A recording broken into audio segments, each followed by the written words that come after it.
Minha gente, que loucura essa final do Intercontinental com o título do PSG e um herói absolutamente improvável. Vou falar muito aqui sobre esse desconhecido goleiro russo do PSG, o Safonov. A gente poderia esperar um herói pelo lado do PSG, quem sabe o Dembélé, quem sabe o Désiré Doué, Nuno Mendes, João Neves, Vitinha. Pelo lado do Flamengo, talvez o Rossi pudesse ser esse cara, ou talvez o Arrascaeta, quem sabe o Pedro entrando do banco, mas foi o Safonov quem deu o título ao PSG depois de um jogo bastante equilibrado, com momentos diferentes da partida e que terminou no 1-1 no tempo normal, depois prorrogação e aí sim as penalidades. Tem muita coisa pra gente falar, então vou pedir para vocês já deixarem um like, porque obviamente super ajuda esse vídeo chegar a mais pessoas. Comentários sempre bem-vindos e confiram. Vocês estão inscritos no canal? Muitas vezes vocês assistem aos vídeos e esquecem de se inscrever, então se inscreve aqui no canal também. Vamos lá, vou começar pelo início e vamos para as escalações, dando um foco aqui, obviamente, para o lado do PSG, o time do qual sou o correspondente, e o Luiz Henrique surpreendeu na escalação, com especialmente dois nomes. Primeiro, começando pelo Safonov, e quem me acompanha um pouco nos programas também aqui da TNT, eu falei que o Safonov tinha colocado uma pulguinha na orelha do Luiz Henrique, não tinha a informação de que o Safonov seria titular, mas a gente sentia, e era um sentimento um pouco geral aqui também da imprensa francesa, que as atuações, as últimas duas atuações do Safonov tinham sido, as últimas três, na verdade, se eu não me engano, tinham sido bastante convincentes, porque o Chevalier teve uma pequena lesão e aí ele fica fora de 2 partidas, depois, por opção do Luiz Henrique, o Safonov vai para o gol mesmo, o Chevalier já estando disponível e indo para o banco. E o Safonov ganha uma confiança muito grande, faz boas partidas, e aí a gente começava a perceber que, ok, talvez o Safonov ganhe, ou comece a mostrar que merece a vaga de titular. Foi isso que aconteceu na partida desta quarta-feira, e aí vale lembrar, né? O Chevalier foi o goleiro que chegou para substituir o Donnarumma por uma opção técnica, por uma opção do clube, especialmente do Luiz Henrique, de fazer essa troca. O Donnarumma saiu do PSG como o atual melhor goleiro do mundo, mas tinha ali algumas questões que o Luiz Henrique entendia que não valia a pena fazer a renovação e sim apostar por um goleiro como o Chevalier, que é um goleiro que está menos pronto do que o Donnarumma, é um goleiro que pode ser mais moldado, a gente pode falar assim pelo Luiz Henrique, e que, na teoria, é melhor com os pés. O Chevalier não faz um grande início de temporada, ele tem altos e baixos, por exemplo, logo na estreia dele na Supercopa da UEFA, né, contra o Tottenham, ele falha, mas também defende pênalti, então tem sido uma temporada de montanha-russa, e aí o Safonov entra no momento em que o Chevalier está lesionado e ganha essa vaga, e obviamente depois desse Intercontinental eu acho muito difícil colocar o Safonov no banco, mas vamos ver o que o Luiz Henrique vai fazer. Na direita foi Zaïre-Emery, que a gente já esperava, e grande partida do Zaïre-Emery, tá? Tenho falado aqui que da temporada passada o Zaïre-Emery foi muito abaixo do que a gente imaginava. É um garoto ainda muito novo, é um jogador de 18 anos ainda, 18 ou 19 anos, mas que fez uma temporada passada ruim e que nessa temporada, especialmente ganhando mais chances também com a lesão do Hakimi, tem ido muito bem. Aí a gente tem a dupla de zaga, que era o que a gente imaginava, o Pátio e o Marquinhos, e aí já adianto que, assim, o Marquinhos, para mim, é o maior jogador da história do PSG, mas não fez uma boa partida. Acho que ele estava desconcentrado no jogo de hoje. Ele faz o pênalti que dá um empate ao Flamengo. Ele também tem uma chance já no finzinho da partida, não lembro se foi no finzinho do tempo regulamentar ou de prorrogação, em que ele não consegue fazer o gol. E foi uma partida ruim do Marquinhos, mas assim, para mim, não tem pra onde correr. Segue sendo o maior jogador da história deste PSG. E na esquerda, o Nuno Mendes, que no primeiro tempo senti um pouco de falta dele, no segundo tempo achei que ele apareceu um pouco mais. O meio-campo com João Neves, Vitinha e Fabian Ruiz. O Vitinha, inclusive, foi eleito o melhor jogador da partida. Lá na frente, a gente teve Kvaratskhelia aberto na esquerda, boa parte do tempo, né? Ou na teoria.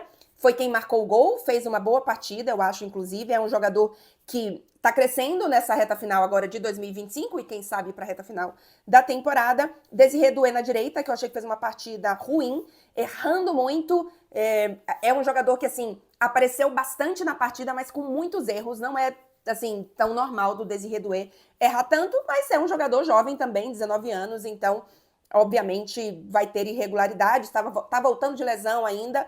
E, enfim, não conseguiu ser um jogador decisivo, apesar de ter participado do gol, né? O início do gol é com o Mayulu, que entra no lugar do Lee, que se lesiona, que é a outra surpresa na escalação do PSG. E aí passa para o Doué, finaliza, né? O Rossi acaba passando a bola pro Kvaratskhelia. E aí, como falso 9, quem começa a partida é o Lee. Ele, inclusive, tem um dado muito interessante, que é o jogador que mais criou chances de gol neste PSG. E o Luiz Henrique tem algo muito correto, né? Ele coloca em campo quem tá jogando melhor. O Lee está jogando melhor do que o Barcola e ele ganhou a posição. O Flamengo fez uma partida muito inteligente para mim, que eu não esperava, tá? Eu imaginava que o Flamengo iria aprender daquele jogo contra o Bayern de Munique e que não iria se lançar e ir para trocação com o PSG, porque em termos de intensidade é realmente muito difícil de pressiona, de pressionar tão alto assim. É difícil brigar com o PSG nesse sentido, especialmente durante 90 minutos. E acho que se o Flamengo fizesse uma partida como fez contra o Bayern de Munique, o placar seria mais parecido com o que a gente viu no Mundial contra o Bayern de Munique, mas o Flamengo fez algo muito inteligente em que ele conseguiu mostrar em muitos momentos a sua identidade, tentar ter um pouco mais da bola. Tem uns dois momentos ainda no primeiro tempo que o Flamengo pressiona muito a saída de bola do PSG e consegue finalizar nas duas vezes. O PSG odeia ser pressionado, odeia ser colocado na parede. O Bayern de Munique venceu nessa temporada, né? A única vitória, a única derrota do PSG, no caso, na Liga dos Campeões, é contra o Bayern de Munique, e o Bayern de Munique conseguiu vencer assim.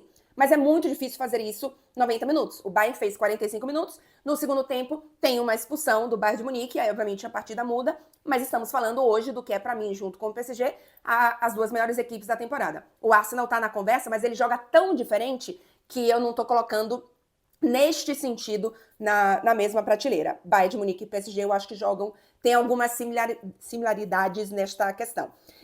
Então o Flamengo conseguiu fazer isso ali 2, 3 vezes, e quando fez isso, conseguiu finalizar, foi bem, mas foi inteligente a ponto de não fazer isso o tempo inteiro. Não sei se porque não iria aguentar os 90 minutos, mas também porque entendeu, se eu fizer isso, eu também vou dar o espaço que eu não quero apresentar para o PSG. E foi muito inteligente, tá? Se defendeu muito bem. Acho que alguns jogadores fizeram uma partida até melhor, assim, do que eu imaginava. Eu achei que o Alexandre fez boa partida, especialmente no segundo tempo. O Léo Ortiz também tinha feito. Acho que faltou um pouco do Arrascaeta nesse Flamengo.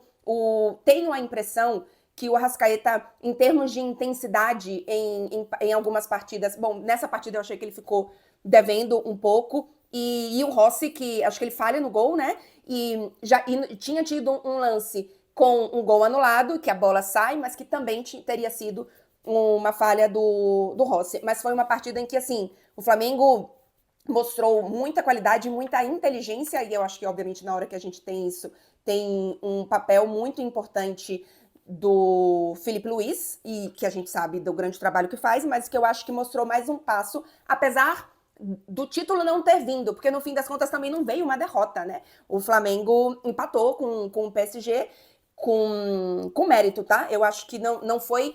Porque o pênalti, o gol do Flamengo em tempo regulamentar foi de pênalti. Mas eu não acho que foi injusto.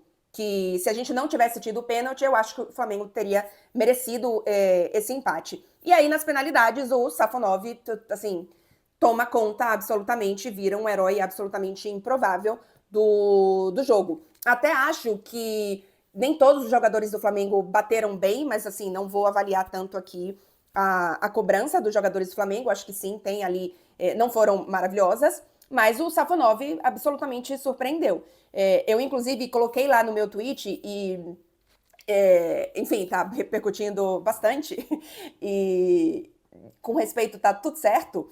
O Safonov não é considerado um especialista em pegar pênaltis, como é, por exemplo, o Donnarumma. O Donnarumma tem uma carreira muito mais consolidada do que o Safonov. O Safonov chega na temporada passada do PSG, ele faz algumas partidas em Copa da França, quando o Donnarumma não está disponível, mas é um goleiro que jogava no futebol russo, né? Que a gente não tem, obviamente, esse conhecimento. E o PSG apostou nele para ser, na temporada passada, ele era o segundo goleiro, né? E eu peguei um dado de que antes do jogo contra o Flamengo, nas últimas 15 vezes em que o Safonov estava numa penalidade, ele não pegou nenhuma. 15 vezes em tempo regulamentar. Mas teve uma disputa por pênaltis na temporada passada, em dezembro, se eu não me engano, 32 avos de final da Copa da França, PSG e Lens, em que o jogo termina empatado, a decisão vai para penalidades e o Safonov defende 2 pênaltis nisso aí. Então, se a gente fizer a conta das últimas 20 vezes, né, as 15 vezes em tempo regulamentar, e aí contando também antes, né, quando o Safonov estava